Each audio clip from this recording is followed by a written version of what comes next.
সিলেট মহানগরের সড়কগুলোতে শৃঙ্খলা ফেরাতে অবিরাম কাজ করছে Sylhet city corporation, traffic police ও ব্যবসায়ী নেতৃবৃন্দ। সড়ক ও ফুটপাত দখলমুক্ত করতে এবার যুক্ত করা হয়েছে সেনাবাহিনীকে। এই অবস্থায় বসে থাকেননি সিলেট সিটির দুইবারের মেয়র আরিফুল হক চৌধুরীও। সর্বশেষ সিলেট মেট্রোপলিটন পুলিশের দেওয়ার সময় পার হওয়ার পর সাঁড়াশি অভিযান পরিচালিত হচ্ছে সিলেটে। রবি ও সোমবার পরিচালিত অভিযানে ছিলেন সাবেক মেয়র আরিফুল হক চৌধুরী। সোমবার বেলা 11টায় অভিযানের শুরুতে নগর ভবনের পার্শ্ববর্তী সিটি সুপার মার্কেটের প্রত্যেকটি দোকানের সামনে থেকে অবৈধ স্থাপনা উচ্ছেদ করা হয়। এ সময় দোকানের সামন দখল করে টানানো ত্রিপল, মালামাল ও মাল ঝুলিয়ে রাখার র্যাক সরিয়ে দেয় যৌথ বাহিনী। অভিযানের নেতৃত্ব দেন সিলেট সিটি কর্পোরেশনের নির্বাহী ম্যাজিস্ট্রেট মতিউর রহমান ও এসএমপির traffic DC BM Ashrafullah Taher. সঙ্গে থাকা আরিফুল হক চৌধুরী এ সময় সাংবাদিকদের বলেন, আমার মেয়াদকালে সিটি কর্পোরেশন কার্যালয়ের পেছনের লালদিঘির পার মাঠে হকারদের পুনর্বাসন করে দেই।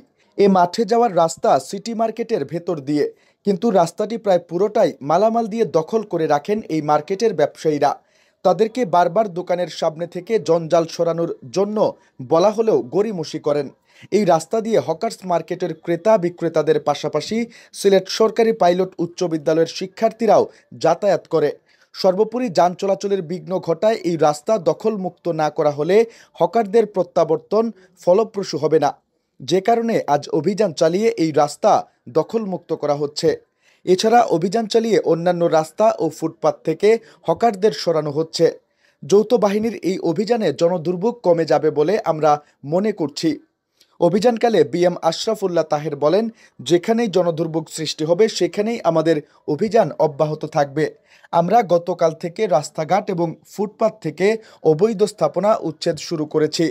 হকারদের তাদের নির্ধারিত স্থানে যেতে বারবার বলছি, কিন্তু তাদের অভিযোগ তাদের জন্য নির্ধারিত মাঠে যাওয়ার রাস্তায় প্রতিবন্ধকতা রয়েছে, তাই ক্রেতারা সেখানে যেতে চান না।